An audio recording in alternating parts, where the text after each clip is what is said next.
First of all, apologies for not being able to speak in Russian. I have to speak in English, so hence those people require some translation today. And it's an honor for me to be here today. 2 years back, Eugene came to my office talking about cyber immunity. And when I received an invitation from him, I just cannot say no. And Andre, I cannot say no to Eugene, but Andre was forcing me to come here. So it's a good place. So my first time in Moscow. Sochi is very beautiful. The weather is really nice. People are friendly, and yes, last night food was really, really good. Today I'll be sharing Malaysia's experience. We'll be talking about our future, the path of us securing for a quantum-safe world. History teaches that every technological revolution has been a double-edged sword. It carries both promise and peril. The invention of the internet transformed economies, but also created new vulnerabilities. Artificial intelligence, for example, is reshaping human potential, but also raising questions of ethics and governance. Now we face the next great disruptor, quantum computing. Eugene just now mentioned about the threats coming from that. Today would like to share how Malaysia prepares for such threats. Many of us here today focused on immediate threats on our industrial control, our operational technology networks, and our critical infrastructure. We are all engaged in constant battle against cyber attacks. But what happens when our very cryptographic foundation that protects our networks are no longer secure?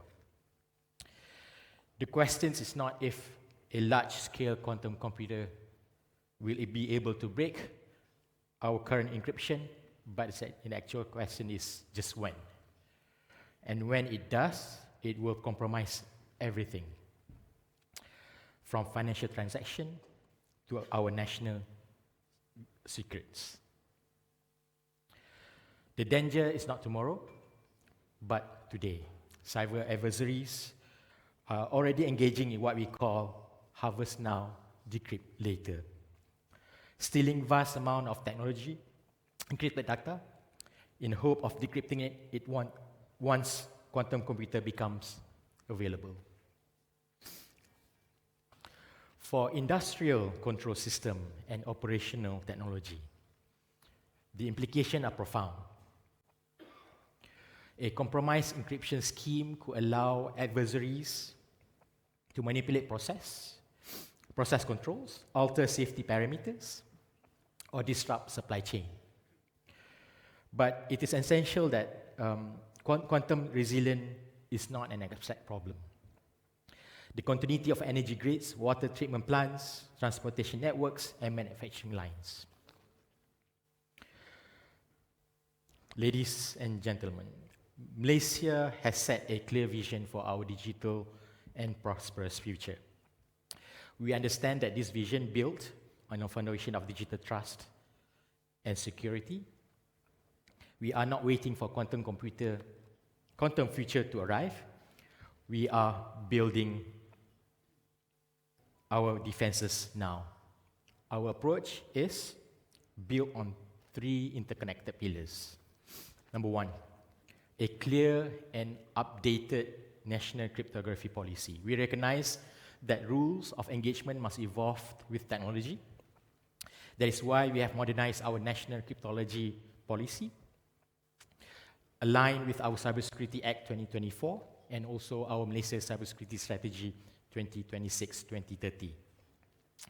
It focuses on implementing proactive measures, ensuring that our national critical information infrastructure comply to such requirements, and these policies will ensure that we are ready to protect our sensitive data, enforce security standards, and build the necessary human and technical expertise.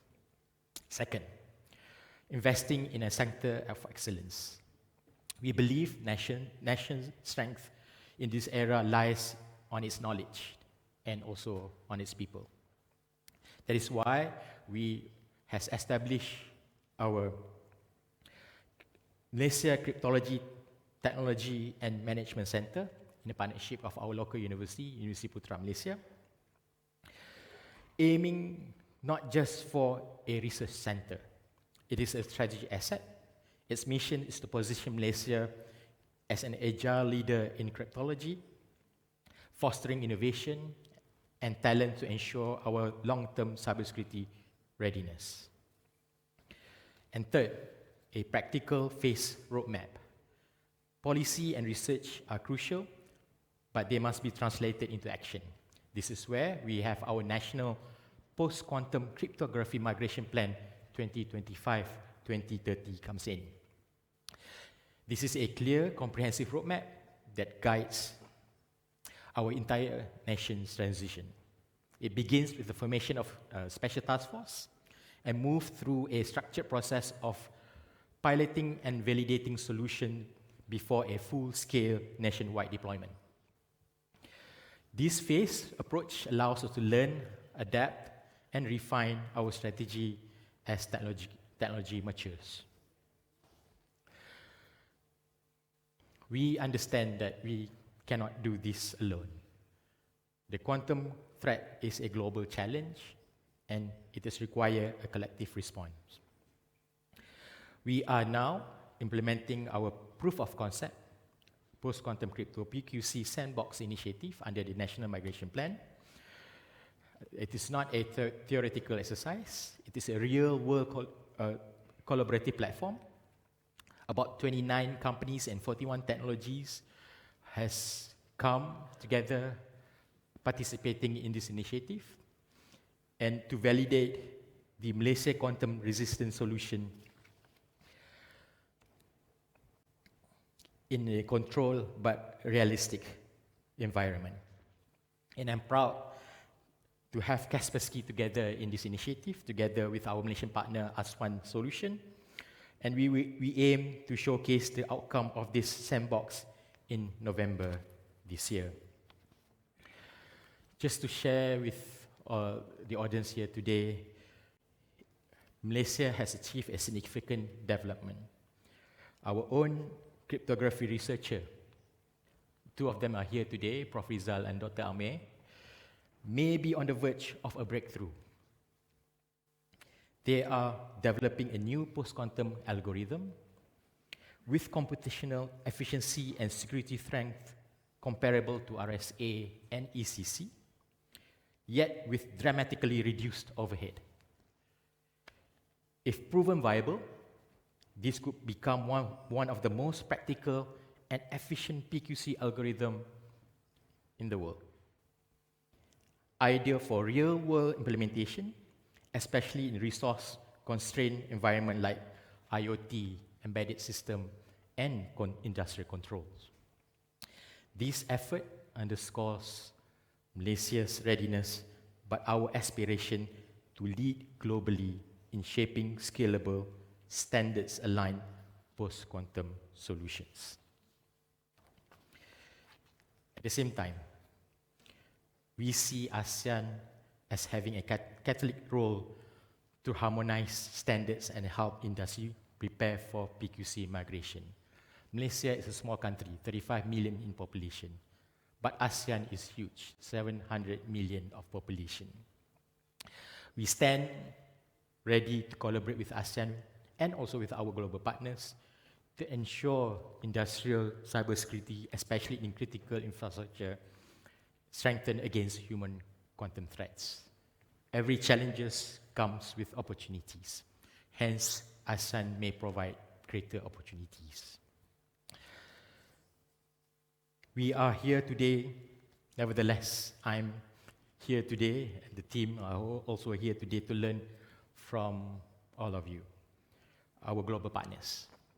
We are keen to understand the strategies companies like Kaspersky and other in industrial cybersecurity space. We want to hear about your best practices of PQC implementation, your insights on hybrid deployments, and the process and the progress we have seen from the other nations. By sharing our experiences and knowledge, we can all accelerate our readiness. The quantum era is no longer a distant theoretical threat. It is a reality that we must face with foresight and urgency. The choice we make in the next 5 years will determine the security of our digital system for the next 50. For the industrial domain in particular, adopting PQC is not just a cybersecurity upgrade, it is a safeguard for liveliness of our societies. Let us all act with foresight to prepare for what lies ahead. Let us all act with solidarity to learn from one another and build common defense. And let us act with urgency because the window of opportunity to build quantum resilient future is now. Because the quantum age, cybersecurity is not just protecting networks, it's about protecting people, prosperity and peace. Together we can ensure that this revolution does not destabilize our future, but instead lays foundation for a safer, more resilient, and more trusted digital world for all humanity. With that, terima kasih, spasiba. Thank you. Terima kasih.